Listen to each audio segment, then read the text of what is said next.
Have you ever noticed that you can be brilliant in every other area of your life? A great parent, a skilled professional, a creative soul, and yet, when it comes to that number in your bank account, you feel like a total amateur? It's because doing well with money has almost nothing to do with how smart you are, and everything to do with how you behave.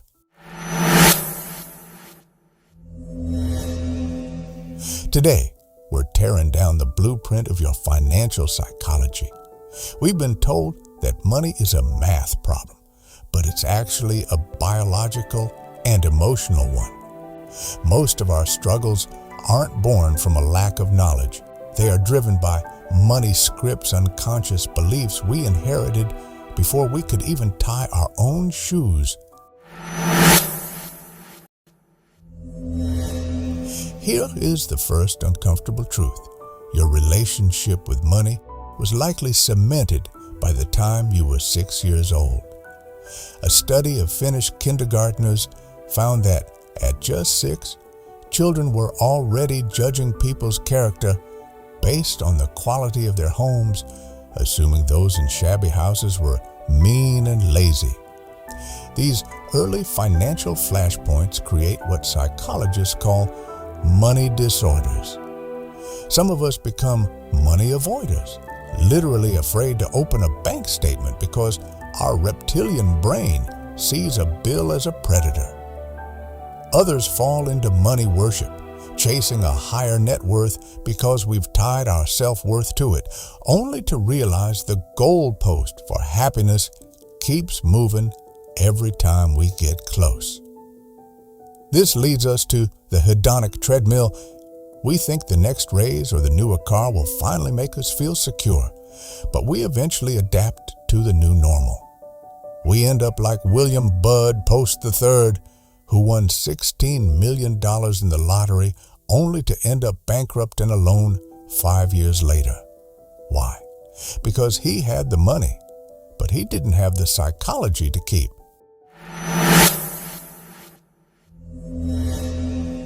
So how do we stop the cycle? We have to stop thinking of money as currency and start thinking of it as life energy. Every dollar you spend isn't just paper. It represents a literal portion of your finite time on this planet.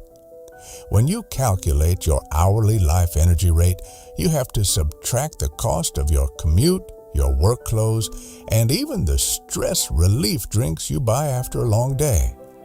Suddenly, that $100 dinner isn't just $100, it's 4 hours of your life you can never get back.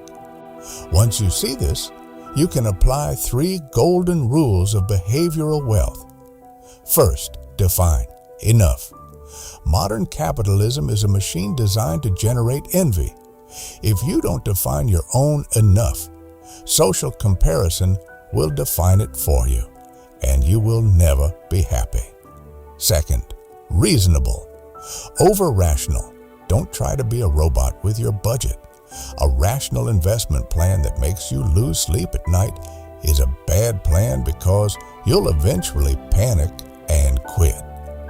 Aim for mostly reasonable so you can stay in the game. Third, worship room for error.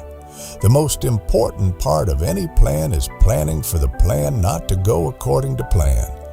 This means keeping a margin of safety, not because you're pessimistic, but because you know that tail events, unpredictable outliers, are what actually drive the world. Think about the last time you saw someone driving a $200,000 supercar. You probably didn't think, wow, that driver is amazing. You probably thought, wow, if I had that car, people would think I was amazing. This is the man in the car paradox. No one is impressed with your possessions as much as you are. Spending money to show people how much money you have is actually the fastest way to have less money. Real wealth is invisible.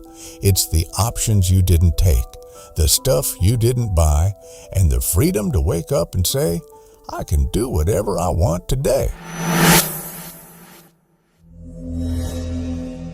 If you take away nothing else, remember this. Time in the market beats timing the market, and time control beats material status. The ultimate goal isn't to be rich, which is just a high current income. It's to be wealthy, which is the gap between your ego and your income. True financial independence happens at the crossover point, where your investments provide enough life energy to cover your needs. At that point, work becomes a choice, not a prison. You stop being a servant to the money and start making the money serve your life. So, look at your bank account today, but more importantly, look at your behavior, because in the end, your net worth is just a reflection of your psychology.